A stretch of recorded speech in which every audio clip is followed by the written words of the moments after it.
Hello friends, welcome to channel bull track. दोस्तों, इस video में हम बात करेंगे बाजार की चाल की और साथ में ये देखेंगे कि क्या इस समय बाजार में निवेश किया जा सकता है। तो आइए सबसे पहले देखते हैं कि 2020 ईयर में वो कौन से स्टॉक हैं जो बाजार में धुरंधर साबित हुए और वो कौन से स्टॉक हैं जो फिसड्डी साबित हुए, यानी कि 2020 के out performer stocks and under performer stocks. दोस्तों, यहां पर मैं ये मेंशन कर देता हूं कि हम सिर्फ लार्ज कैप स्टॉक्स की एनालिसिस कर रहे हैं क्योंकि उनमें सबसे ज्यादा इंस्टीट्यूशंस का निवेश होता है। स्टॉक की बात करने से पहले आइए हम इंडाइसेस की बात कर लेते हैं। निफ्टी 2020 में अब तक करीब 8% का नेगेटिव रिटर्न दिया है। वहीं अगर बैंक निफ्टी की बात करें तो बैंक निफ्टी में 2020 ईयर में अब तक 32% का लॉस हमें दिख रहा है। सो क्लियरली आप देख सकते हैं कि बैंक निफ्टी ने निफ्टी को काफी ह्यूज मार्जिन से अंडर परफॉर्म किया है। अब हम स्टॉक्स की बात करते हैं और इसकी फाइंडिंग्स काफी सरप्राइजिंग है।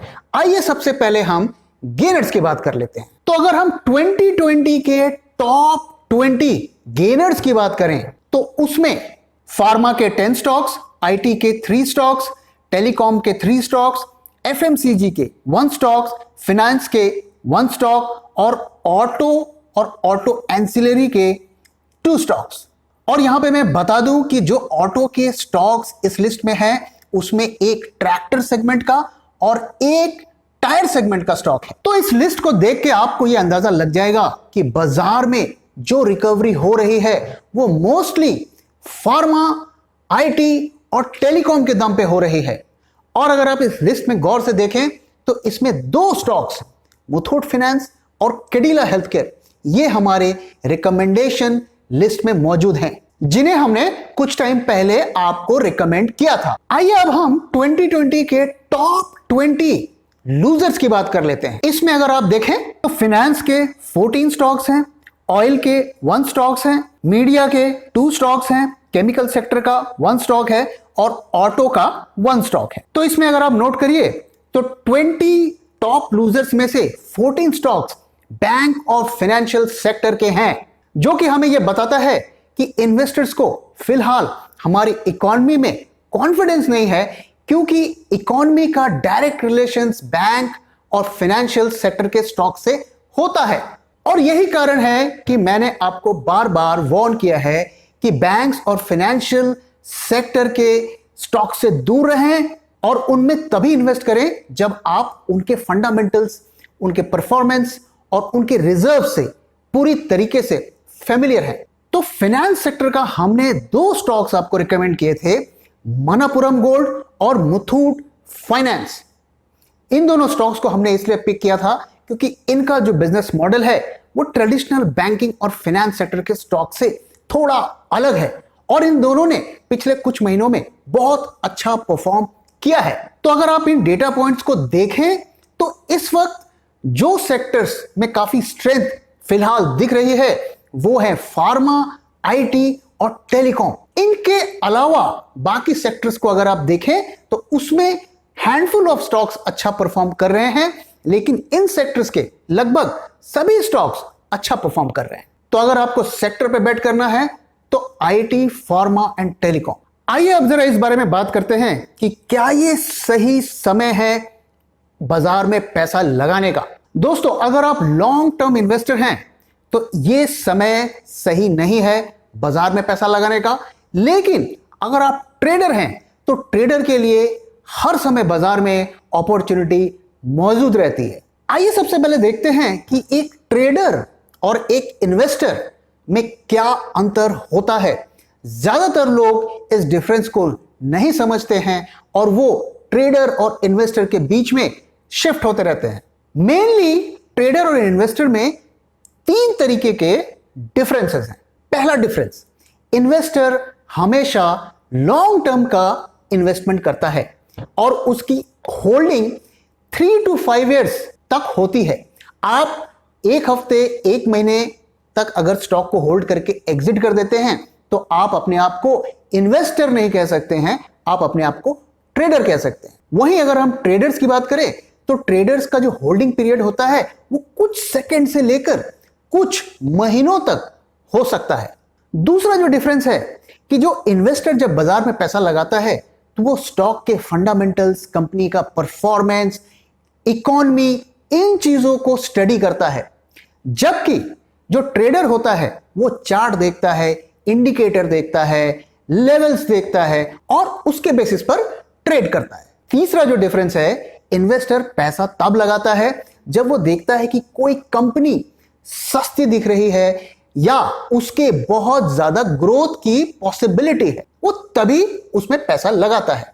जबकि ट्रेडर ट्रेंड देखता है, अगर बाजार ऊपर जा रहा है तो वो लॉन्ग रहता है, बाजार नीचे जा रहा है तो वो शॉर्ट रहता है। उसे कंपनी के फंडामेंटल्स, इकोनॉमी, इन सब से कोई वास्ता नहीं रहता है। तो सबसे पहले आप ये जज करिए कि आप इन्वेस्टर बनना चाहते हैं कि आप ट्रेडर बनना चाहते हैं।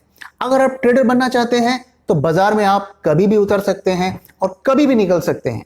लेकिन अगर आप इन्वेस्टर बनना चाहते हैं तो आपको लंबे अवधि के लिए अपने स्टॉक्स को होल्ड करना पड़ेगा और आप तभी इन्वेस्ट करें जब आपको लगे कि वो स्टॉक सस्ता है और आने वाले टाइम में उस कंपनी में या उस स्टॉक में एक अच्छा ग्रोथ आने की उम्मीद है।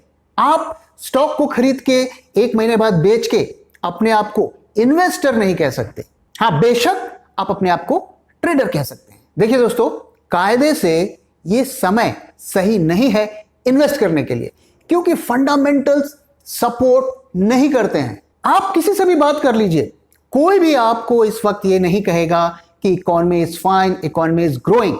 हर कोई आपको यही कहेगा कि इकोनॉमी में फंडामेंटल प्रॉब्लम है और काफी ज्यादा प्रॉब्लम है। लेकिन अगर आप फिर भी इन्वेस्ट करना चाहते हैं तो आपको काफी ज्यादा रिसर्च करनी पड़ेगी और बहुत केयरफुली स्टॉक्स को पिक करना पड़ेगा।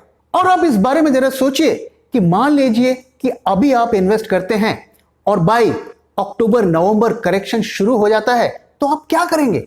आप एक तरीके से उस स्टॉक में फंस जाएंगे, क्योंकि आपको निकलने का मौका भी नहीं मिलेगा। जब फंडामेंटल्स खराब होते हैं और स्टॉक की प्राइस ऊपर होते हैं, अगर आप ऐसे टाइम पर इन्वेस्ट करते हैं तो आपको सूनर और लेटर लॉस का सामना करना पड़ सकता है। अगर आप देखें कि जिन लोगों ने 2017, 18, 19 में इन्वेस्ट किया था, उस टाइम भी फंडामेंटल्स सपोर्ट नहीं कर रहे थे लेकिन प्राइसेस ऊपर जा रहे थे, उन लोगों ने स्टॉक्स में उस टाइम पे इन्वेस्ट किया और आज आप देखिए उनकी क्या हालत है। उनके सारे पोर्टफोलियो लॉसेस में चल रहे हैं, भले ही वो स्टॉक्स के हो या म्यूचुअल फंड के हो। कुछ टाइम तक के लिए उन्हें अच्छी फीलिंग दिखी, उनके पोर्टफोलियो में थोड़ा बहुत प्रॉफिट भी दिखा, थोड़े टाइम के लिए वो खुश हो गए, लेकिन उसके बाद क्या हुआ? 4 दिन की चांदनी, फिर अंधेरी रात। तो इसलिए मैं आपको सावधान कर रहा हूं, सावधान रहें, नहीं तो आपके साथ भी वही हो सकता है कि कुछ टाइम तक आपका पोर्टफोलियो आपको थोड़ा प्रॉफिट दिखाएगा, आपको थोड़ा खुश रखेगा और उसके बाद आपको रोना पड़ सकता है। दोस्तों, आप में से कुछ लोग शायद ये सोच रहे हैं कि 1-2 महीने में वैक्सीन आ जाएगी, तो मैं आपको बता दूं कि वैक्सीन 2021 जून से पहले नहीं आने वाली है और अगर आ भी गई तो आपको मिलने वाली नहीं है।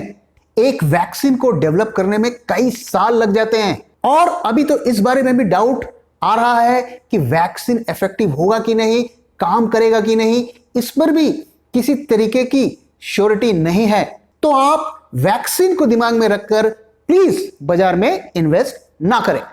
यह मेरी आपसे एक सलाह है, आप माने या ना माने। अब आप में से कुछ लोग बोलते हैं कि यार ये फंडामेंटल कुछ नहीं होता है यार, प्राइस को देखो और इन्वेस्ट करो। अगर आप इन लोगों को देखें तो ये कौन लोग ऐसा बोलते हैं जिन्हें बाजार में ज्यादा अनुभव नहीं है, और मुझे पूरी उम्मीद है कि वो जल्दी ही इस लेसन को सीख जाएंगे। देखिए दोस्तों, मार्केट में अल्टीमेटली जो स्टॉक प्राइसेस है वो फंडामेंटल्स के साथ ही चलेंगे। कुछ टाइम के लिए दोनों अलग अलग चल सकते हैं, लेकिन अल्टीमेटली दोनों को एक साथ ही चलना है। तो फंडामेंटल्स और स्टॉक मार्केट का रिलेशन कैसा होता है, ये मैं आपको एक एग्जाम्पल के थ्रू समझाने की कोशिश करता हूं। देखिए दोस्तों, अगर आपके पास एक पेट डॉग है और मान लीजिए आप उस कुत्ते को घुमाने ले जाते हैं, तो आपने देखा होगा कि कभी कभी वो कुत्ता और वो कुत्ते का ओनर अलग अलग डायरेक्शन में चलते हैं। लेकिन फिर कुछ देर आगे जाकर वो फिर साथ हो जाते हैं। तो दोनों का मूवमेंट कभी एक डायरेक्शन में होता है, कभी अलग डायरेक्शन में होता है, लेकिन अगर आप गौर से उनके मूवमेंट्स को देखें तो वो दोनों एक ही डायरेक्शन पे जा रहे होते हैं। कुछ टाइम के लिए आपको ये फीलिंग आ सकती है कि वो दोनों अलग डायरेक्शन में जा रहे हैं। तो इसी तरीके से जो स्टॉक मार्केट्स है और फंडामेंटल्स है वो आपस में कोरिलेटेड रहते हैं। दोस्तों, अब अगर आप फोमोवादी हैं, यानी फोमो से ग्रस्त हैं, और रोज सवेरे आप बाजार को देखते हैं और आपको डिप्रेशन हो जाता है कि मैंने क्यों नहीं खरीदा, तो आपके लिए मेरी यह सलाह है कि आप थोड़ा बहुत खरीदी कर लीजिए। इससे आपका जो फोमो की बीमारी है वो ठीक हो जाएगी। तो फोमोवादियों के लिए मेरी यह सलाह है कि वो अपने कैपिटल को 15 पार्ट्स में डिवाइड कर लें। यानी अगर उनके पास 1.5 लाख रुपीस है तो उसे वो 10,000 के 15 बकेट्स में डिवाइड कर लें। ये तो हो गई पहली चीज। दूसरी चीज, वो 5 स्टॉक्स आइडेंटिफाई करें और उन 5 स्टॉक्स को वो 3 पार्ट्स में एक्यूमुलेट करें। इस वक्त वो पहला लॉट यानी 10,000 रुपीज का अभी खरीद सकते हैं और इसके बाद वो करेक्शन का वेट करें और इस बात के लिए तैयार रहें कि स्टॉक्स 40 to 50% का करेक्शन दे सकते हैं। तो जब आपका स्टॉक 20% करेक्शन हो तो आप नेक्स्ट इंस्टॉलमेंट की बाइंग कर लीजिए और उसके बाद जब 40-50% का करेक्शन हो तो थर्ड इंस्टॉलमेंट की बाइंग कर लीजिए। तो इस तरीके से आप 5 स्टॉक्स 3 इंस्टॉलमेंट में आने वाले कुछ महीनों में एक्यूमुलेट कर सकते हैं। तो इससे आपका फोमो का इलाज हो सकता है। लेकिन अगर आप मुझसे पूछेंगे कि भाई तू कब इन्वेस्ट करेगा, तो दोस्तों मैं 6,000 और 7,000 के लेवल पे ही इन्वेस्ट करूंगा। अब आप बोलेंगे कि ये बंदा तो 6,000 7,000 की बात कर रहा है और बाजार तो 15,000 को जा रहा है। तो भैया जा रहा है तो जाने दीजिए, आज नहीं तो कल, नहीं तो अगले साल, नहीं तो 2 साल बाद जब भी 6,000 7,000 पर आएगा मैं तब खरीदूंगा। और अभी मेरी उम्र ही क्या है, अगर 5 साल बाद भी आएगा तो भी मैं खरीदूंगा, क्योंकि वही मौका है, वो मौका ही एक तरीके की लॉटरी की टिकट है और लॉटरी आप हर रोज नहीं जीत सकते। तो जब मुझे वो मौका मिलेगा तो मैं अपनी जिंदगी भर की कमाई स्टॉक मार्केट में लगाऊंगा और वो अपॉर्चुनिटी मुझे मल्टी बैगर रिटर्न्स देगी। दोस्तों, अगर आपकी उम्र 65 ईयर्स 70 ईयर्स है और आप ये सोचते हैं कि यार मेरे से रैली निकल गई, मैं खरीद नहीं पाया, तो इट मेक्स सम सेंस।